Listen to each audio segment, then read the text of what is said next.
How was the academy? The academy was, I mean, something that it was something new.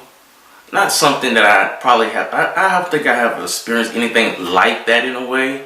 I mean, it was kind of funny the first day. The first day was so funny because when we got down to Selma, when we got to the location, we couldn't really find the place. So some of the guys who was looking around was like, "We can't find the place." Then we finally, when we found the place,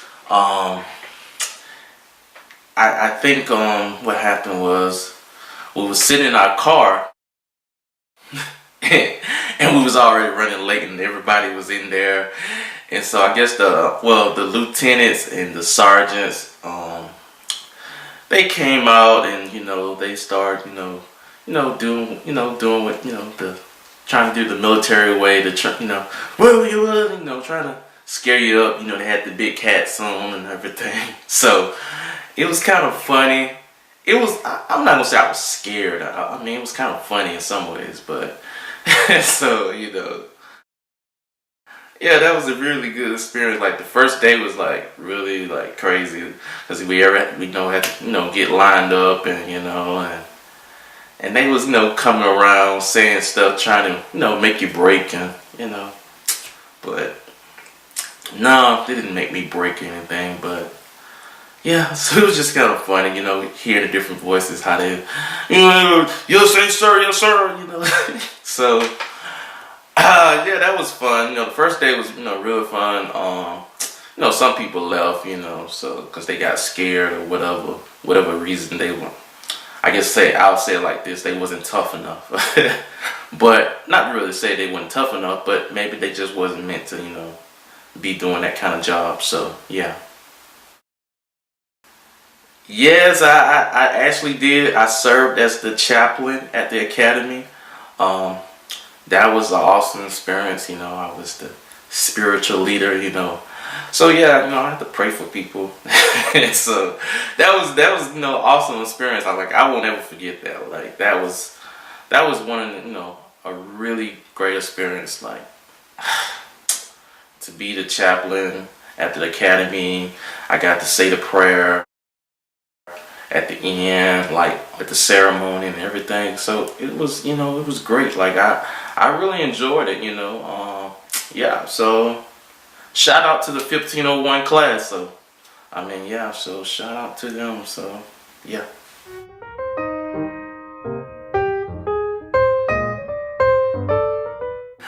What does co-red mean? All I can say, whenever there's a code red, that's like, you ever seen a bull, like how a bull act when he sees red? That's pretty much what it is. But I mean, that's great because at the end of the day, not that you want to have a code red, but at the end of the day, when you see other officers, other staff members, support staff, which is mostly just officers, if they're taking off on a code red, that means they want to make sure everybody's safe. Some people look at it as like, oh, it's just a great opportunity to, So a code red, let me explain this because I didn't explain that in the beginning. A code red is when an inmate and an officer is, at attack. They attack. They in a physical. It's physical. That's what that means. So when an officer and an inmate, or inmate with anybody from the support staff, that's code red. So officers, when they hear that code, it doesn't matter what they doing. Most time it's just like it's an alarm. It just sounds. It's just woo, like it does something to you. Like it don't matter what you're doing. You can be sitting out eating, but when you hear that code, it's just like boom. You going. You're like, it's no, because the main, I look at it as everybody wants to go home to their family. Everybody, want to go see their kids or their wife, whoever their spouse, girlfriend, whoever they want to see, So everybody want to make it home safe. And that's the main thing. And And that's what we was about. We want to make sure everybody went home safe. It didn't matter if you like that person or not. But when that code red happened, you go. Simple as that. There's no holding back. Don't hold back. Simple as that, because you never know what's going on, because we're not trying to see nobody die. So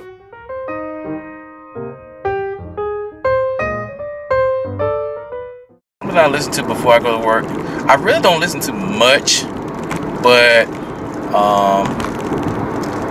I try to listen. Most time it's always this it's a preacher that comes on by at least 1:30, 1 o'clock. I think 1:30. And most time I always hear that person. It's the same person I hear all the time. So most time that be the same person I hear. Yeah, that's about the only person I listen to. Most time I don't even let the music play. Most time just quiet. Yeah, so.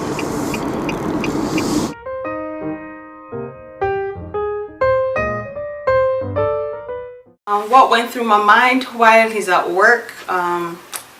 Honestly, that is a tough place to be, especially if you hear something bad on the news or anything related to prison, especially the facility he worked at. Yeah, definitely there's gonna be fear. There's gonna be moments where you're so worried about him, about his safety. So a couple of times I've actually had to call the job once I realized he's past the time he's supposed to be home, just to make sure and verify that he's okay, he's safe, he's fine. So it's usually difficult, but on a positive side, I remember when we first got married initially, I used to try to pray. I prayed a lot for him. I prayed about his safety in the mornings. I prayed about his safety in the afternoons. I prayed about his safety at nights, especially. I also prayed, for him that when he gets back home, that the energy that he got from work would not be transmitted into our home. So I had to spend a lot of time just praying for him. So in terms of my thoughts, I have to naturally just encourage myself and think positive things, and not really think about the bad stuff that could happen to him out there, or in the prison. I just have to keep it positive. Yeah. You just have to keep it positive. That's real. You have to.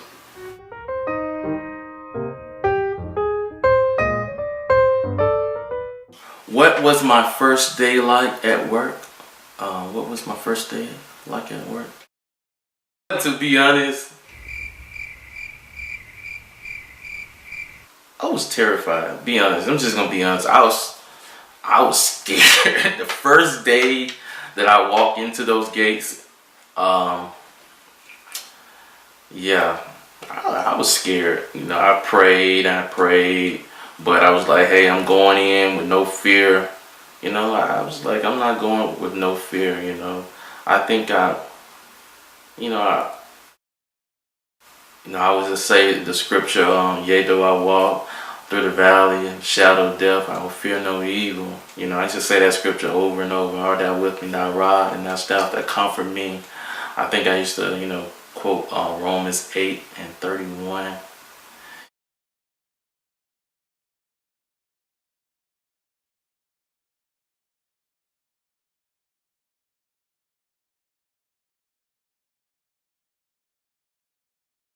Those are some scriptures that I used to quote when I first started.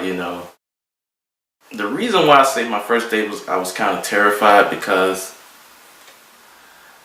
like when you first walk in, as a newbie, as you come in fresh, you're fresh meat to everybody. You new, so no one knows you, and you're like looking around.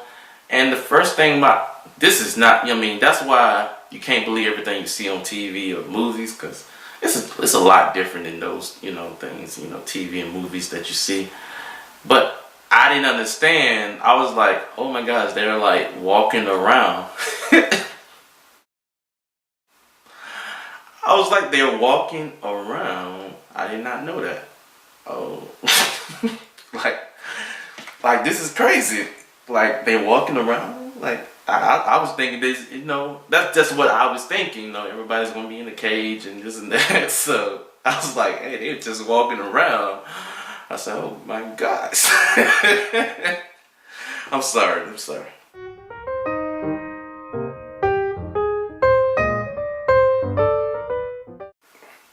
But it's funny though. It's funny thinking about it because after a while, you're not afraid about it. You're not even worried about that no more. Like you just you treat everybody like respect and you treat people with respect. But I was scared though. I was scared the first day. I'm not gonna lie to you. We was doing all the paperwork and all different stuff, but I was like, keep my eyes like cautious, everything. Like I was just so aware because I got through the day. It wasn't bad though. After a while, you come back the next day. It's like, okay, you starting to get used to it, and then after a while, you're like, okay, when your first time is like telling someone to do something, you're like, hey, go, pull your pants up, and that person might pull their pants up. You're like, oh wow, they listened to what I said. So you kind of get into now. You're learning how to, like, I don't want to say control, but the job is security, custody, and control. That's pretty much the job: security, custody, and control. So you want to keep everything under control. So the first time you tell someone to do something and they do it, it's like, oh wow, I can get used to this.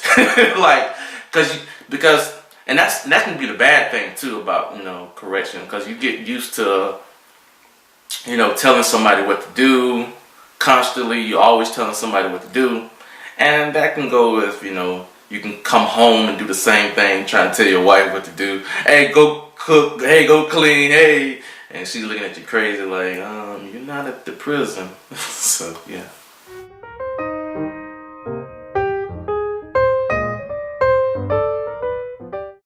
When I come home from work, when I was coming home from work, sometimes stuff that would be on my mind, I would try to get everything,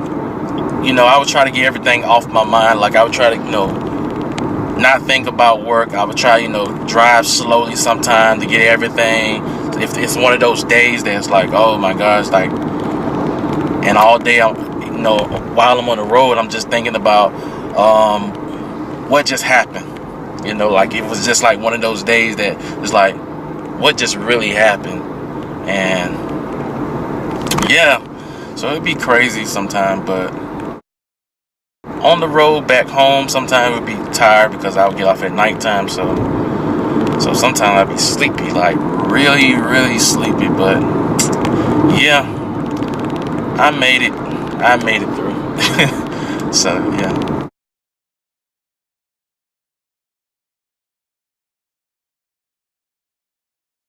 How did I manage to leave work at work? I'm not gonna sit there and say I kind of managed that too well, but I did pretty good. My wife probably can speak more on that, but yeah.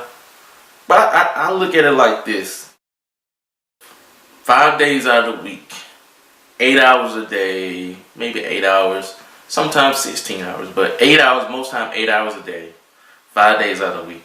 Your job is sit down, get ready for count, child time, pill call, pull your pants up. What are you doing? Get out of there. Stop.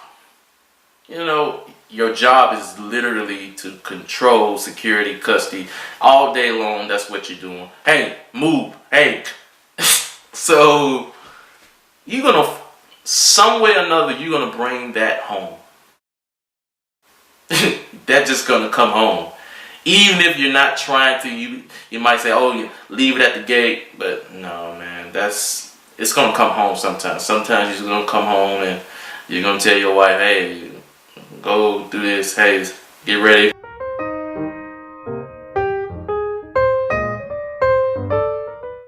he bring walk home sometimes? Oh, yes. Well, it's not supposed to be funny. Right now I can laugh about it, but yeah. And you know, like I said before, that's why you really have to pray for that person, because sometimes I know he tried so hard. I have witnessed him. I've looked out through the window and seen him sit in his car a few minutes after he gets home from work, and just sit there for a minute, just, you know, to let out the air and to make sure that whatever energy he got from work, he's able to leave it right there before he, you know, he comes into the house. But then sometimes he walks right through that door and I can see it all in his eyes. I can see, I don't want to say demons and stuff, but yeah, I can really see that he's either had a really stressful day at work and there's something bothering him. And I also learned quickly, especially early on, to just begin to pray. I had to pray in the spirit and just begin to pray before I even say anything to him. You know, I would just say, hey, are you okay? And sometimes I ask him, do you need me to pray for you? Do you need me to encourage you? Sometimes I encourage him. Sometimes you have to let him be, you know. I have to, you know, just walk away and give him space, you know, to let the air out, take a shower, get refreshed, and, you know, and be himself. But ultimately, as a wife, you just have to be there for him. You have to be there, and that's what I learned to do. I had to learn to compromise my own feelings on, you know, being selfish, or, you know, saying, oh, I want me time. He just got back from work, I want me time. But to realize that he needs support at that point in time, that it's not necessarily about you, but about the other person. So that's one thing. That's one of the great things I would say that I learned in the experiences that I had with him bringing work home.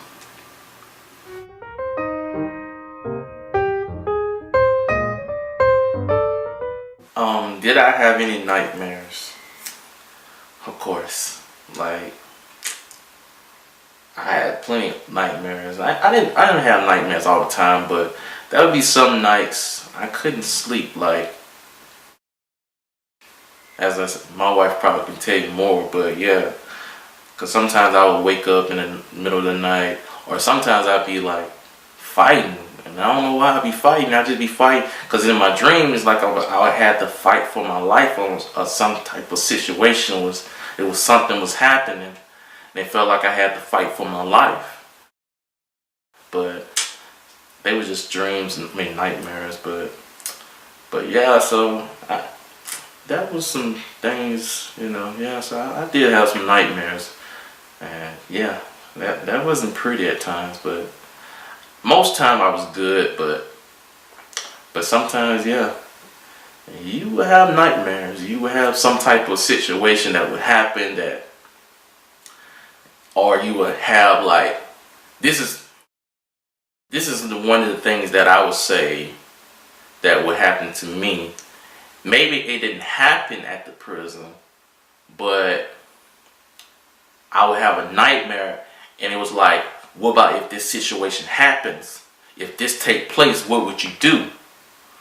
And you have to have that mindset. If this happened, what would you do? If a riot take place, what would you do? If this, you know, person approached you this way, what would you do? Because at the end of the day, everybody's trying to go home. So sometimes I would have those kind of nightmares, like, what would you do if this happened? You know? So I don't know if it was just preparing me, if something happened, if this happened at that time or something.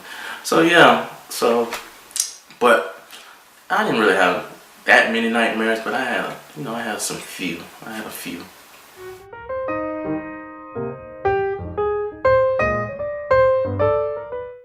So what does cold blue mean? Cold blue is a little different than cold red. Cold blue is kind of like, well, it's an inmate fight. That means it's an inmate. But it can be dangerous, you know, because whenever an inmate and inmate are fighting, it can be a setup. So as an officer, you have to be cautious when you just going into something. You just can't, run into something because of inmate fight. So you have to make sure make sure you got backup. You have to make sure that you got somebody with you, or you have your saber red or whatever that you use. So you gotta make sure you're cautious. Don't run to a code blue. Most time officers are gonna run, but they run in a more cautious way than the code red. Code red is like take off. There's no thinking, it just take off. Code blue, you kind of think about it, then you take off because you already know it's a inmate fighting. So and it could be a setup because they could be setting you up and get you trapped in, which that don't happen before, so they can set you up and try to get you hurt, you running into there trying to stop them, but it could be a setup and they can be so you have to be careful with that one, the code blue. So that's a different one. So yeah, so that's what I would say about code blue.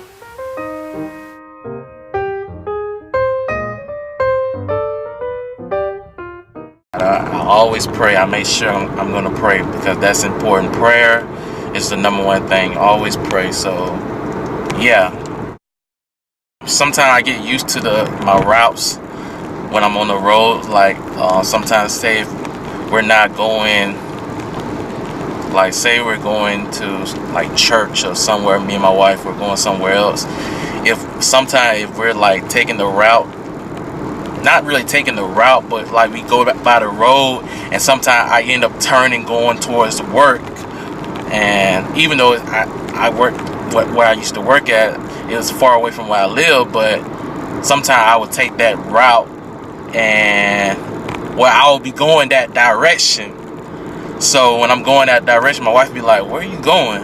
I'm like, "Oh, I'm sorry. I'm thinking I'm going to work," but because you get so used to going that direction, you're going that way. So when you go by a certain area, you start thinking, "Oh, I'm going to work," but really you're not even going to work. You're just How was the holidays? Well, pretty much you're going to miss the person because he has to work during the holidays. We never really shared any holidays together. Thanksgiving, Christmas, all of those, and he's not there. So definitely you want to have those moments with the person, but the person's not there. But the reality of life is you have to make do with what you have and just find a way to make your own memories outside of the holidays.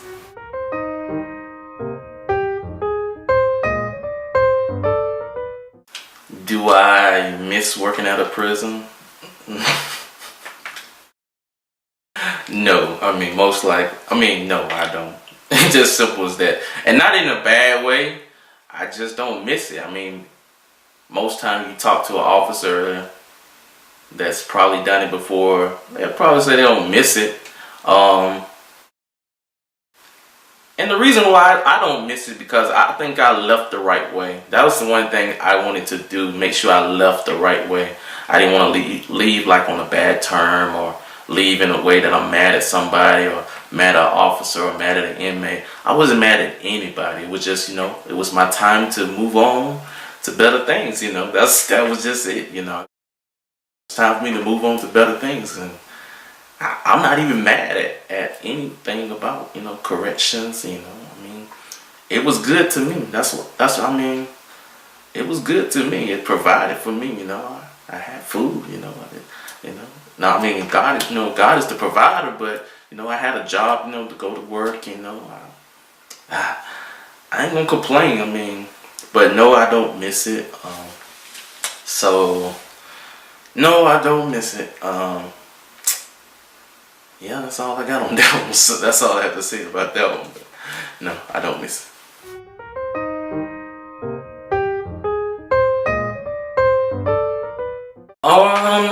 No. That's just simple as that. No, I'm not afraid to go certain places. And maybe some other officers that, former officers or whatever, officers that still currently work. Some of them, I used to hear some of the older guys, like they would tell you about their experience by going different places, and they might see a former inmate, somebody that they had dealing with inside the prison. Maybe had I guess, some situation and some physical situation that happened. So maybe, but so maybe they just wasn't, seeing eye to eye. So maybe when they saw him outside of the prison, maybe they had some, some bad blood. So, but me personally, no, I'm not afraid to go any place. I'm not, because I look at it like this. I treated everybody with respect. Simple respect. I mean, you don't have to break that down. You just treat everyone as you want to be treated. So that's how I look at it. Treat everyone as how you want to be treated, because you never know. You might have to work for someone, or you might be working at the same job later on, or in the shopping place with the same person that was in prison. You was, controlling in prison. So you make sure you respect everybody. So that's one thing. Always respect. As simple as that. Respect every human being. Don't treat nobody like a dog or an animal. No. So no, that answers your question. I hope no. I'm not afraid to go anywhere. So.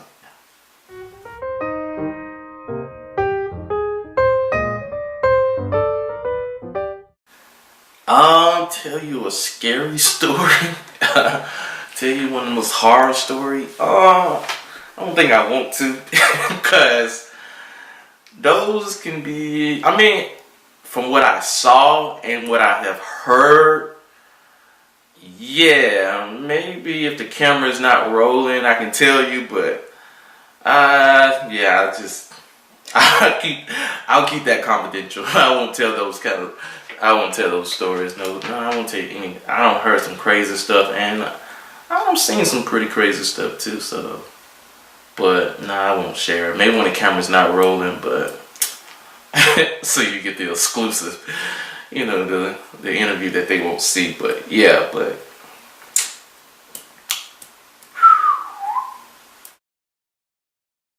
Why did I choose to work at a prison? The reason why I chose to work at a prison, because it was something I thought about while in college. I thought about it, because I was like, it'd be something good, do as a backup plan, or backup, something like, while I'm trying to do movies and film stuff like that, so I can do something to make a little money, to provide. And at that time I was, getting ready to get married, so I was like, I need something, with good benefits. So, so working for the state was not. I mean, it wasn't a bad thing. So it was actually something good. I think it was a great opportunity to serve.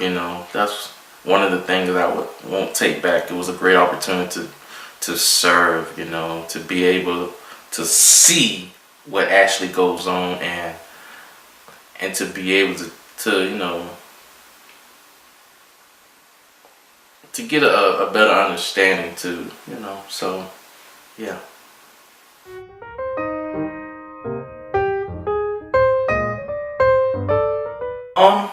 Would I recommend someone? One thing I would ask them, if I recommend them to, if this is something they want to experience, I would say, are you tough enough? Simple as that. Are you tough enough? And are you mental tough enough? And that's one of those questions you would have to ask someone, like somebody that's, maybe one day are planning to, do this kind of job, or the job that I used to do, but are you tough enough, and are you mental tough enough?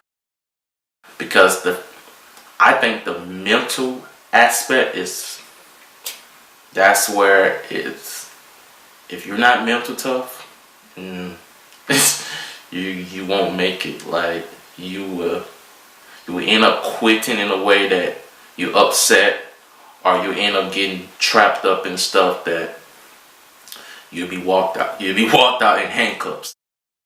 So I'm just being honest, because that's a lot of games that's playing in that, so you have to be mental tough. Simple as that, mental tough. So yeah, that's what I would say, be mental tough. And are you tough enough? So yeah.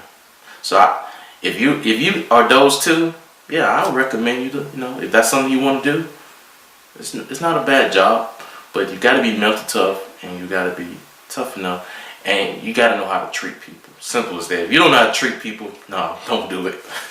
But yeah, you got to know how to treat people with respect. Simple as that.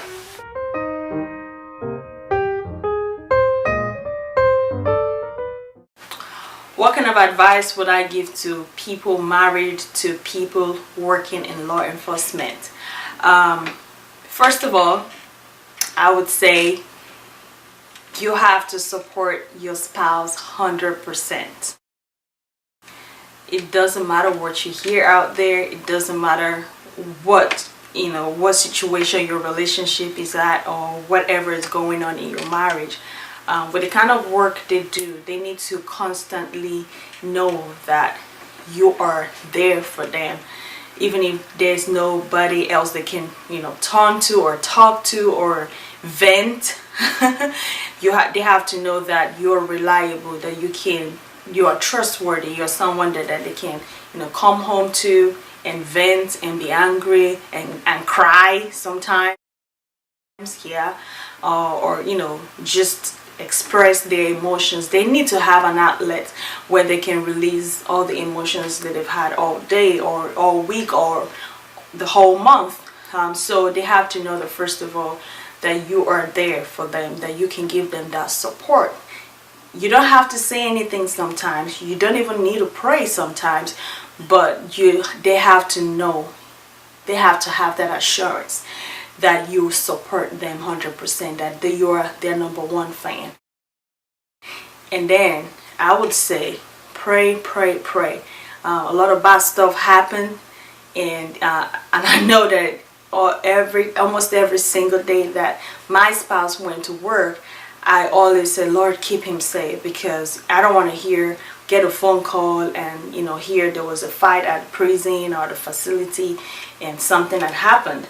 That's not the kind of report anyone wants to hear. So you have to constantly stay on your guard, praying for your spouse. It might not be easy, it might be difficult, you may not even want to do that, especially if you're not in a good place, in your marriage. But the reality is you have to keep the person protected. You have to keep the person covered by the blood of Jesus, by God. You have to ensure that this person is protected by God. How would I summarize my experience working in corrections? Let me be honest. Not in my wildest mind, I would have thought I would have, worked at a prison. Not in my wildest mind I could think that I would have worked at a prison. But,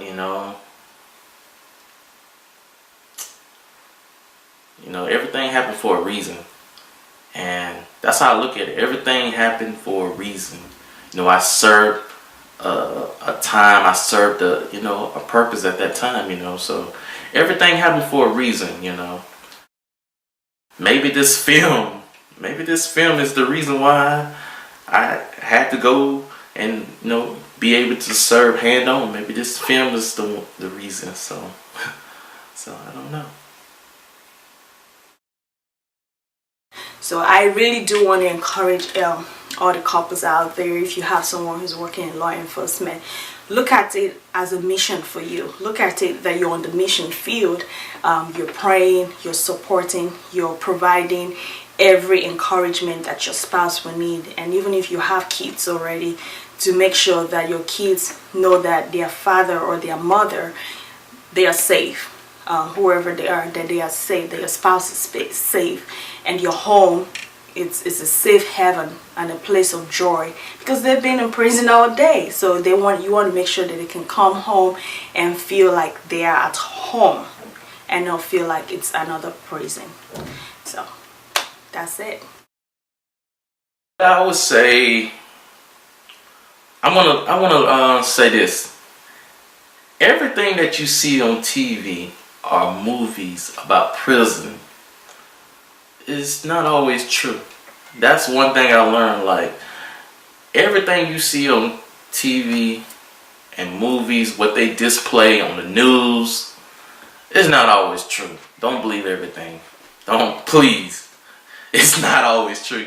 What you see in the news and what you see on the newspaper, it's not always true. It's not always let me say this. It's not as bad as sometimes they make it. And that's just a fact. That's simple as that. That's a fact. It's not as bad as they make it. I'm going to leave you with this. I want you to hear this. Everyone that's in prison are not bad people. They just made bad choices. That's pretty much it, you know. They just made bad choices. That's all I got.